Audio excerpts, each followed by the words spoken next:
Alright guys, in this episode of Triple G's, we're going to be talking about fertilizer and how it plays a part in keeping that nice soft lawn and keeping you away from that hashtag crispy crunchy. Stay with me.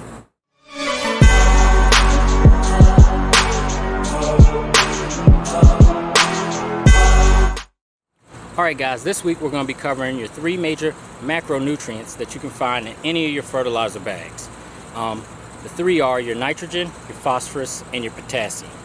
They all have their kind of own little jobs. Nitrogen is responsible for the growth of your grass and the green up. If you want your grass to constantly grow, you want to make sure that the nitrogen is there.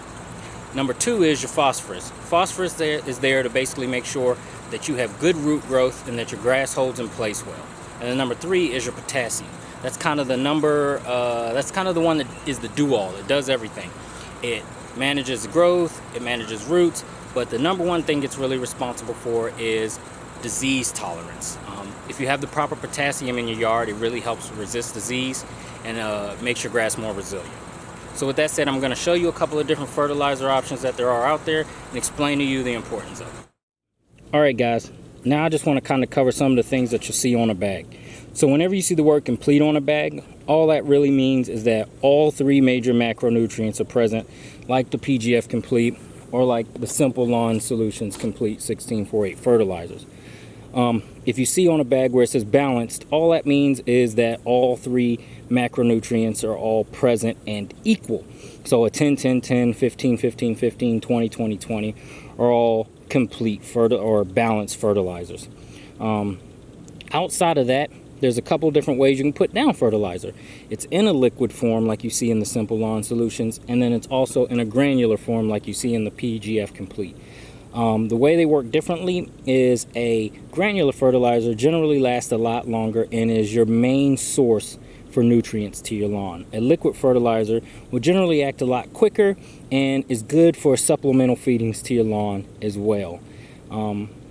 Now, the one thing I always like to point out to people is the main importance to those numbers all is that if your ground needs it, it's what you give it, right? So you always kind of need to know what your lawn needs. And a simple way for that to be known is to just do a soil test to your lawn. There's a lot of kits out there that you can get to do a soil test, or you can just go to your local extension office. Ours is Clemson, right down in Rock Hill. There's a local extension office where I can drop my dirt off and they can kind of tell me what I need in my lawn. A lot of people believe that if they buy a fertilizer that says on the bag for evergreen and for azaleas, then this is the fertilizer that they need to put in their evergreen and their azaleas. Not right. If your evergreen and azaleas don't need what's in this bag, then why are you putting it in there? Also, if my lawn needs what is in this bag, I could put it in my lawn and I'm going to get great results. There's nothing different in this bag as far as nitrogen, phosphorus, and potassium than that's in the nitrogen, phosphorus, and potassium in a PGF Complete, or a nitrogen, phosphorus, and a potassium that's in a Simple Lawn Solutions. It's still your 3 NPK. They are the ones that play the most important role in any fertilizer that you buy. So with that said, just make sure that whatever your lawn tells you it needs or is requiring, then that's what you put in it. You can kind of eliminate the completes on the bag, the balances on the bag. If it says azaleas or if it says rose bushes, you can kind of really ignore that and just make sure that the NPK is proper for your lawn. A couple of options for doing that liquid wise is you could do something like a backpack sprayer, or you can just use a regular spray bottle. I empty these things out that I buy from a big box store like Lowe's and reuse them to spray out liquid fertilizer formulations. Or sometimes I use my backpack sprayer. I have the Flowzone Cyclone 2, and I also have the Typhoon 2. Just depends on what job I'm doing based on which backpack I'm going to use. So both are pretty easy as far as use. Now, if you're going to be putting out a granular fertilizer, I always recommend getting a Scott spreader, guys. These bigger spreaders, I love my John Deere spreader. It has the big pneumatic wheels. If you have a really bumpy lawn or you're going over a bunch of lawns, it's important to probably get a big spreader like that.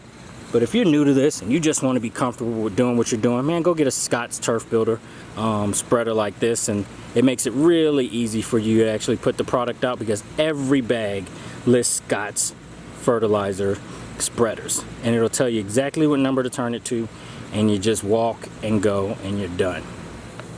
So With that said, I want to keep this video kind of short and sweet. I just want you to understand what importance fertilizer actually plays in your yard.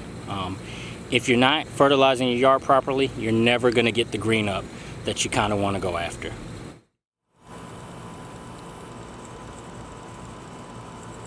Oh, my bad. Sometimes I get to looking at this grass the same way I get to looking at that. You know. Well, if you like this video, please hit subscribe, give me a thumbs up, leave some comments. If you want more details, please click the link to my website below and give you a little bit more data on NPK. Also, if you got any questions, man, don't be afraid to hit me up on my Twitter page. Thank you guys for watching. See you next week.